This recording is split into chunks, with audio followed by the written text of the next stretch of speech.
जिनके हौसले बुलंद होते हैं उनकी जीत निश्चित होती है। जिनके हौसले बुलंद होते हैं जीत उनकी निश्चित होती है। कठिनाइयां भी हार जाती हैं, कठिनाइयां भी हार जाती हैं, मेहनत जिनकी मजबूत होती है। तो अगर बात हो हौसलों और बुलंदियों की और मैं शीतल देवी का नाम ना लूं, ऐसा हो नहीं सकता।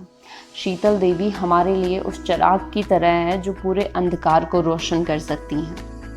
ये उन सब के लिए मोटिवेशन है, इंस्पिरेशन है, जो किसी ना किसी कमी के कारण अपनी ज़िंदगी में आगे नहीं बढ़ पाते और उन कमियों की तरफ देखते रहते हैं और जो पॉजिटिव वेज हैं, जो पॉजिटिव वाइब्स हैं, उनको इग्नोर करते हैं। शीतल देवी हमारे लिए एक इंस्पिरेशन है, एक मोटिवेशन है। उन्होंने न सिर्फ अपने देश में अपना नाम रोशन किया है बल्कि पूरे वर्ल्ड में एक रिकॉर्ड कायम किया है। पूरे वर्ल्ड के सामने इंडिया के तिरंगे को उन्होंने प्राइड इमोशन दिया है। सो आइए इस वीडियो में मैं आपको लेके चलती हूँ through the journey of Sheetal Devi, who is the youngest inspiration of India. Sheetal Devi का जन्म होता है 10 जनवरी 2007 में जम्मू एंड कश्मीर के एक छोटे से डिस्ट्रिक्ट किश्तवाड़ में। जब वो पैदा होती हैं तो उनको एक बहुत ही रेयर मेडिकल कंडीशन में शी वॉज बॉर्न, जिसे कहते हैं फोकोमेलिया। फोकोमेलिया की वजह से she was born without her arms, उनके जन्म से ही दोनों आर्म्स नहीं थे। 2019 में when she was just 12 years old, वो एक यूथ इवेंट को अटेंड करती है किश्तवाड़ में और वहाँ पे उन्हें नोटिस किया जाता है बाय द इंडियन आर्मी के जो राष्ट्रीय राइफल यूनिट है, वो उनको नोटिस करती हैं और वहीं पे वो उनको मेडिकल फैसिलिटीज़ और एजुकेशन फैसिलिटीज़ अवेल करवाने की प्रोमिसेस करते हैं और वो उस चीज़ में उनको सपोर्ट भी करते हैं शीतल देवी को। उस यूथ इवेंट में जो ऑर्गेनाइज किया गया था बाय इंडियन आर्मी, वहीं पे जो है दो कोचेस, उनके जो मेजर दो कोचेस है शीतल देवी के, वो भी उन्हें नोटिस करते हैं, जिसमें एक है अभिलाषा चौधरी और दूसरे हैं कुलदीप वधवान। दोनों ही शीतल देवी के कॉन्फिडेंस से और उनकी एबिलिटी से बहुत ज़्यादा इम्प्रेस होते हैं और उस टाइम पे वो डिसाइड करते हैं कि हम शीतल देवी को आर्चरी में ट्रेन करेंगे। हालांकि इनिशियली उन्होंने कोशिश की थी कि प्रोस्थेटिक्स का यूज़ करके और फिर आर्चरी में उनको मास्टरी हासिल करवाई जाए, लेकिन डॉक्टर्स ने प्रोस्थेटिक्स के लिए मना कर दिया था। प्रोस्थेटिक्स मैं बताऊं आपको तो basically in the absence of our limbs, जब हमारी बॉडी पार्ट का कोई भी पोर्शन एब्सेंट होता है तो उसकी जगह पे कोई आर्टिफिशियल लिम्ब को एडजस्ट करना, ठीक है। So that is prosthetics, artificial limb को अटैच करना। तो इस केस में डॉक्टर्स ने उनको मना कर दिया था कि शीतल देवी के केस में ये चीज़ फिजिबल नहीं है। पर यहाँ पे ना तो शीतल देवी ना ही उनके कोचेस हार मानते हैं। वो बहुत सारे रिसर्च करते हैं, जिसमें एक लंदन के एक आर्चर हैं जिससे इंस्पिरेशन लेके किस तरीके से वो लेग्स के थ्रू आर्चरी करते हैं, तो उससे इंस्पिरेशन लेके वो शीतल देवी को ट्रेन करना शुरू करते हैं।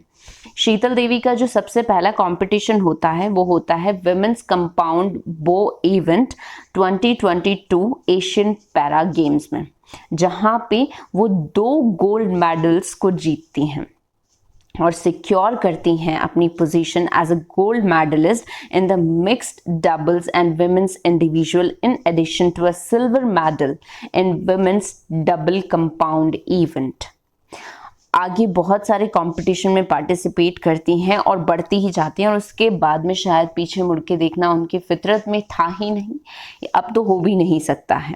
On 9 January 2024 Sheetal Devi receive करती है अर्जुन अवार्ड 2023 को from the president of India Droupadi Murmu at Rashtrapati Bhavan, और वो बन जाती है the youngest athlete to compete in women's para archery at the 2024 summer para Olympics.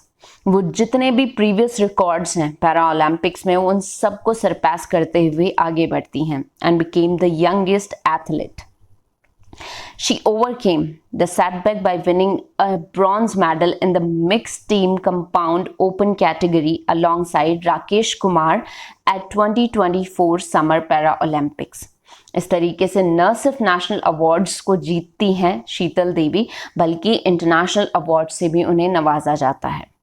और पूरे वर्ल्ड में, न सिर्फ एशिया में, पूरे वर्ल्ड में शीतल देवी इंडिया का नाम कायम करती है, अपना नाम कायम करती है, जम्मू कश्मीर का नाम रोशन करती है। इंटरनेशनल अवार्ड्स में अगर हम बात करें, so she is the best youth, इन्हें अवार्ड मिला था the best youth athlete of the 2023 by the Asian para Olympic committee, and she became best women para archer of the year 2023 which was awarded by the World Archery। National awards में उनको Arjun award से नवाजा गया है। तो इस तरीके से हम शीतल देवी की इस जर्नी से बहुत कुछ सीख सकते हैं।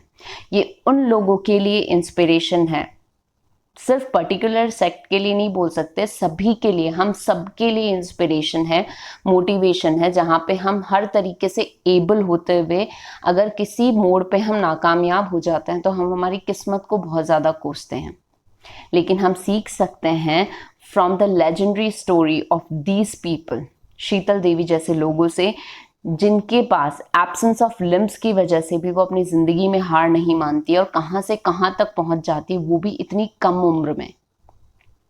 सो ना किस्मत का खेल होता है, ना ही किसी और चीज़ का खेल होता है, ये खेल है सिर्फ हौसलों का। अगर आपके हौसले बुलंद है तो आपके पास कितनी भी चीज़ों की कमी हो, कोई किस्मत आपको रोक नहीं सकती है।